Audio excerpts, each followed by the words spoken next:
All right, everyone, we got a tire in here off of a side-by-side that's had a hole knocked in it on the sidewall right here where it rounds over at.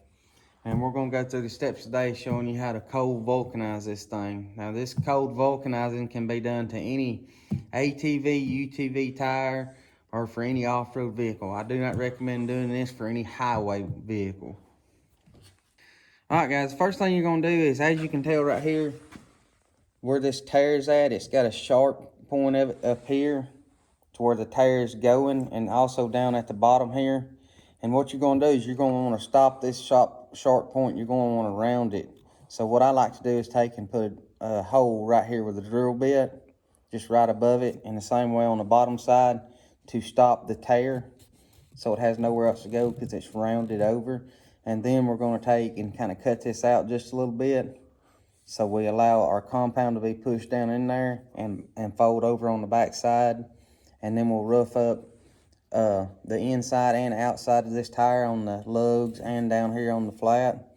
And then we'll mix up our compound. Like I said, you're gonna take your drill bit, and this is to stop the hole, because if you try to do this with the tear still in it, it can cause the hole to still spread.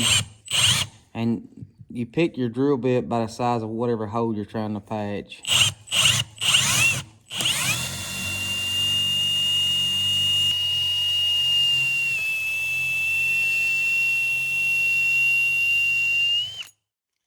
Now, when you're doing this, guys, I have patched holes before that I could take and stick 4 fingers up in. So this stuff works really well.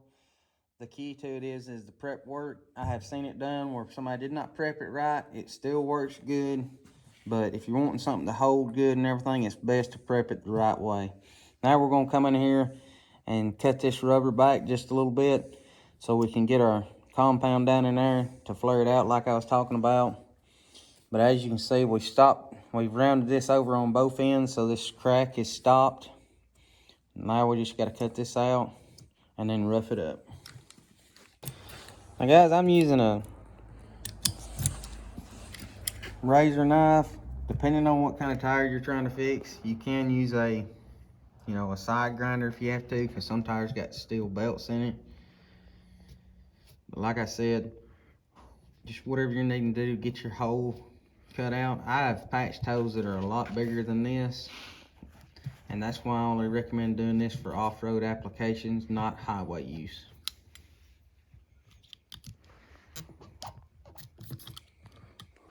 Now all I've done here, guys, is I've drilled the holes to keep it from spreading, and I've cut this out to allow our compound to go in there so we can cap it off on both sides.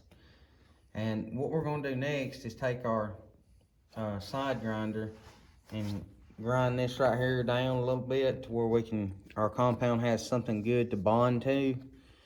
And they make a special tool for this.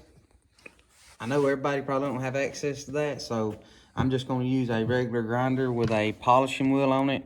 It can be done with this. I've done it before, so don't be threatened over if you don't have a special tool for tires. And we're just going to rough this up. We'll have to knock these down just a little bit to where we can get in there to get to that. But other than that, everything should work out pretty good. We're going to rough this up, and then we'll flip our tire over where we can get to our inside and rough it up.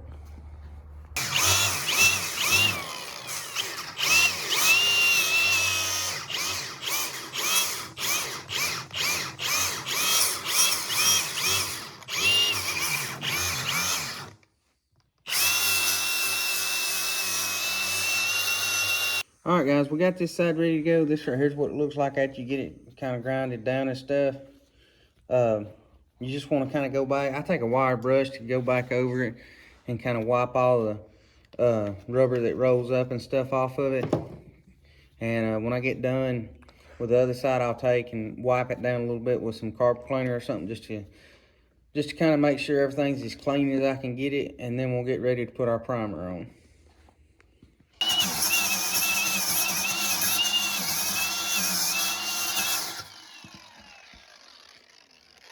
Now, as you can see, on the inside, all we've done is rough it up.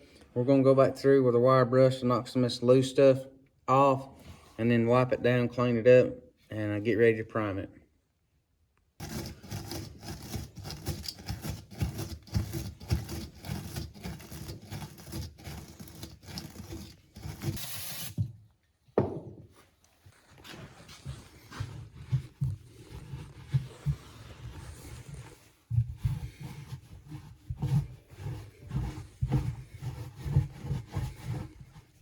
Guys, I just use carburetor cleaner. Like I said, I'm just doing this to kind of knock off the little pieces of rubber that's kind of rolled up and stuff when I was wire brushing it. Before you go to apply your primer and stuff on this, you're going to make sure your carburetor cleaner is nice and dried off, which usually with carburetor cleaner it don't take long. It usually dries fairly quick. And as you can tell, right here's a clean part of the rag. We're just trying to get off as much of this stuff as we can, just to make sure we got a good bonding spot. Now we're just gonna let that dry and get ready to apply our primer. So the next thing we're gonna do is add our primer. I usually just take and just pour some on it, and it's gonna make a mess.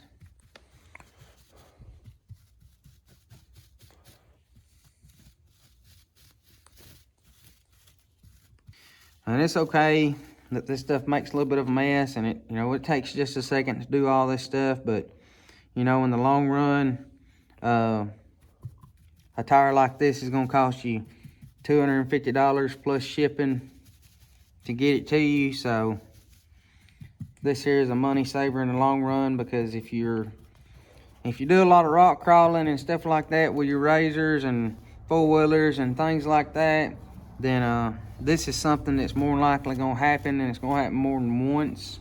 I know it's happened to me more than once. And this stuff right here is a real good way of fixing it and not having to really worry about it at the end of the day.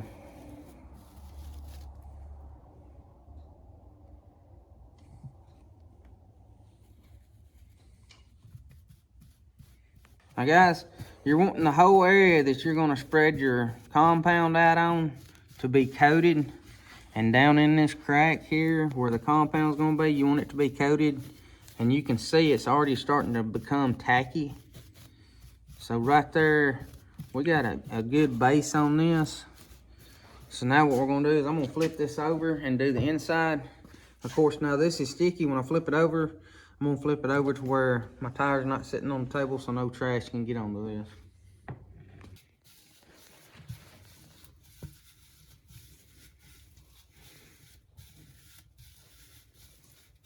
We're just gonna try to spread it all out as evenly as possible.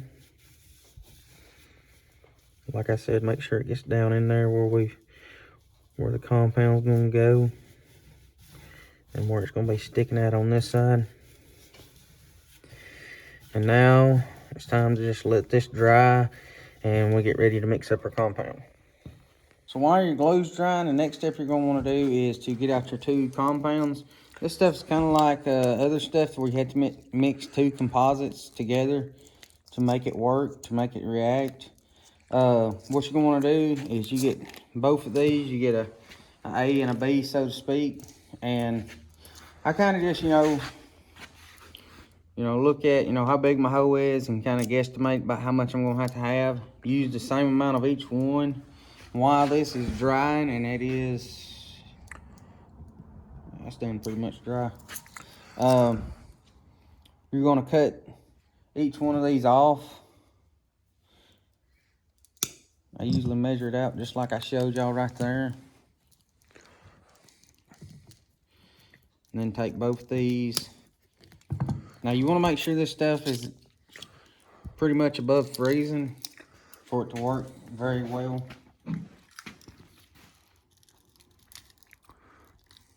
Then we're gonna just open this up along with our other one.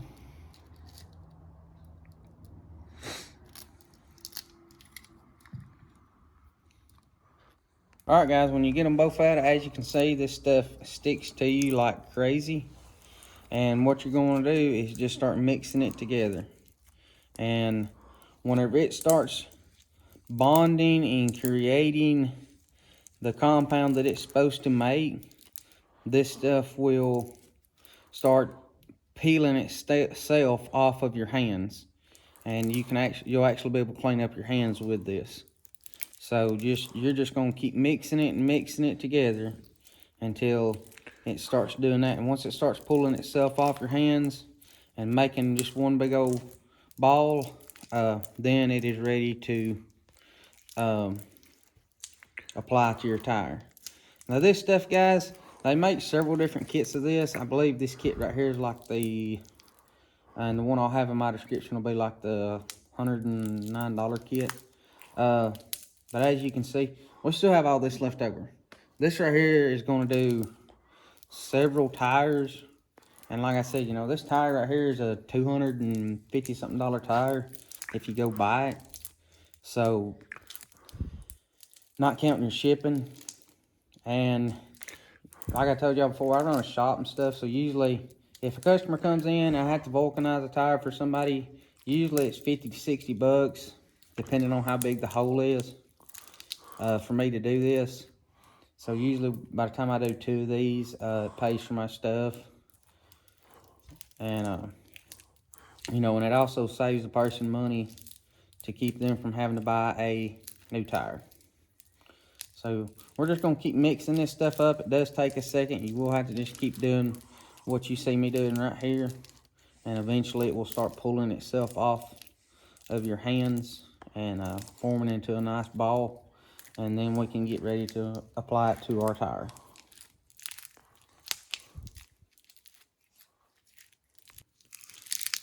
Like I said, guys, this stuff's going to stick to your hands like crazy. Keep mixing it. It will come off. Do not panic. Matter of fact, this stuff right here is starting to come off right now. So just keep doing what you're doing. Just don't panic. As you can see right there, it's starting to come off itself. So just keep mixing it. Alright, guys. You see what my hands looked like a while ago? Now you see how they are now. Do not give up on this stuff. It does take a minute to mix it. You're going to get to the point where you think I've lied to you and I've just left you in a mess. That's not the case. So now what we're going to do, our primer is dry. So now what we're going to do is, I'm going to take and tear this in half.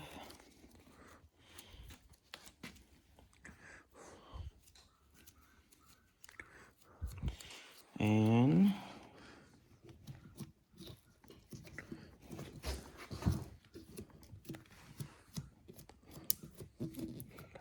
work on pushing that down in there, down in that crack like it's supposed to be. And as y'all can see where we done hit that with primer, how it's done bonding to it.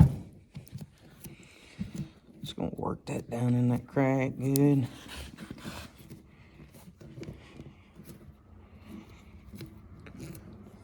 And all we're trying to do is just get it down in there good where we like it, like the way it looks. This is not going to smooth over like a freshly smooth tire, so to speak. It will turn as hard, if not just a little harder than the actual rubber itself. So, but you can take it and just smooth it up your best you can. We're going to just work it down in there as much as we can till you get to where you're satisfied with it and it feels good. And then once we get this side done, we're going to go around on the other side, the back side of the tire, and work it in as well over there.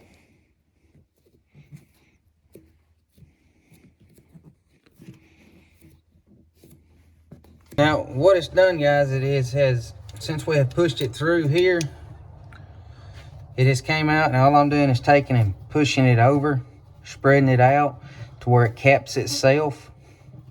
And this other piece that we have left over, I'm just going to take and fan this piece out like a patch, so to say. And this piece right here will fit over that. And this piece is going to bond itself to the tire as well to that other stuff. So it's going to be patched inside and out and through because we squeezed all that stuff through. And now we can work this.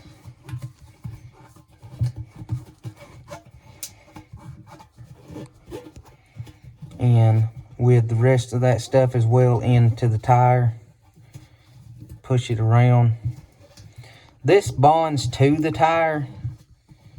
So once this stuff is on there, there's really no getting it off. unless it's put on incorrectly and you rip it off by some chance, which I have never seen done. I'm not going to say it can't be done, because as soon as I do, somebody will be saying that they did. But if they have, I'm going to say it was put on incorrectly.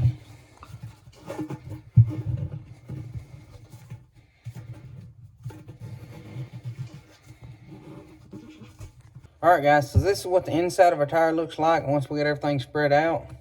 Now we're going to take the tire, flip it over. This is what the outside looks like. Now all we got to do is let this sit and dry. Usually around 24 hours, depending on the temperature. You might want to let it sit for 48 hours. But usually around 24 hours. And this stuff right here seals off good. You can put air in it. If you're type you still want to run a tube in it, that's fine too. But this thing's ready to go back on the wheel just like it is. And throw air to it and get her back on the trail and get to ripping on it. Now, if y'all find videos like this helpful to y'all, don't forget to subscribe to me. I've got over 100 free how-to videos that shows different things like this, as well as engine rebuild, transmission rebuilds, transaxle rebuilds, and a lot of other free stuff for y'all to enjoy to help y'all get y'all's machines back up on the trail. And we're on other social media platforms, so don't forget to subscribe to us over there. But as always, we appreciate y'all following along, and thanks for watching. And don't forget, guys, everything that we used in this job, including the compounding stuff, will be in the video description down below, so check that out.